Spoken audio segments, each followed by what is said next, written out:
જય શ્રી કૃષ્ણ। કાઠિયાવાડી ઢાબા સ્ટાઇલ આપણે ભરેલા ગુંદાનો સંભારો બનાવશું। તો તેના માટે મેં 500 ગ્રામ ગુંદા લીધા છે। તો ગુંદાના દસ્તા વડે આ રીતે ઠળિયા કાઢી લઈએ। તો આ રીતે બધા જ ગુંદાના ઠળિયા કાઢી લઈએ। એક વાટકો ખાટું પાણી લીધું છે, ખાટું પાણી એડ કરી દેશું। જો તમારા આગળ ખાટું પાણી ના હોય તો ખાટી છાશ લેવાની અથવા લીંબુ પણ લઈ શકો। આ રીતે ઉપર નીચે કરી લઈએ। 10 મિનિટ માટે રહેવા દેશું એટલે ગુંદામાંથી એકદમ ચીકાશ વહી જશે। અડધો વાટકો ગાંઠિયા, 2 ચમચી તલ, 2 ચમચી જેટલા સિંગદાણા, 1 મરચી, આદુનો ટુકડો, 10-12 લસણની કળી। મિક્સર જારમાં આપણે અધકચરું કરી લઈએ। તો ડીશમાં લઈ લઈશું। જો તમારા ઘરે ગાંઠિયા ના હોય તો ફાફડી, કળી અથવા ચણાનો લોટ શેકીને પણ લેવાય। તો આપણે આમાં મસાલા તૈયાર કરી લઈશું। હળદર, હિંગ,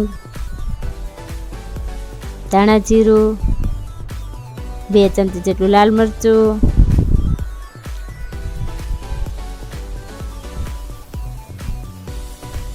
શેકેલું જીરું પાવડર, ગરમ મસાલો, સ્વાદ અનુસાર મીઠું, થોડા ખાંડના દાણા લઈએ, 1 લીંબુનો રસ,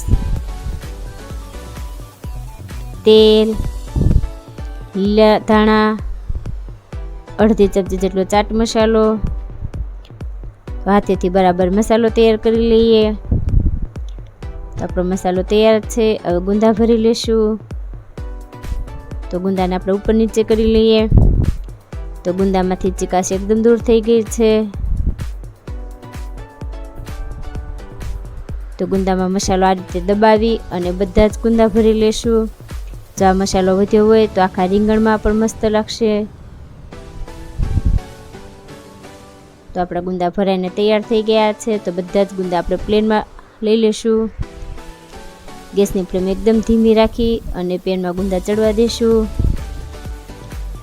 તેલનું પ્રમાણ થોડું વધારે લેવાનું એટલે ગુંદા ચોટે નહીં અને સરસ બફાઈ જશે તેલમાં ને તેલમાં। તો ગેસની ફ્લેમ ધીમી રાખી અને 10 મિનિટ માટે ગુંદાને ચડવા દેશું અને આ રીતે ઉપર નીચે અને 2 થી 3 વાર વચ્ચે વચ્ચે હલાવતા જશું। તો 10 મિનિટ જેવું થઈ ગયું છે। તો 2 મિનિટ માટે આપણે ઢાંકીને રહેવા દઈએ એટલે વરાળે ગુંદો એકદમ મસ્ત બફાઈ જશે। તો ગુંદાનો સંભારો આપણો તૈયાર છે। શાકની જરૂર ના પડે તેવો ગુંદાનો સંભારો બનીને તૈયાર છે। તો એકવાર જરૂર ટ્રાય કરજો।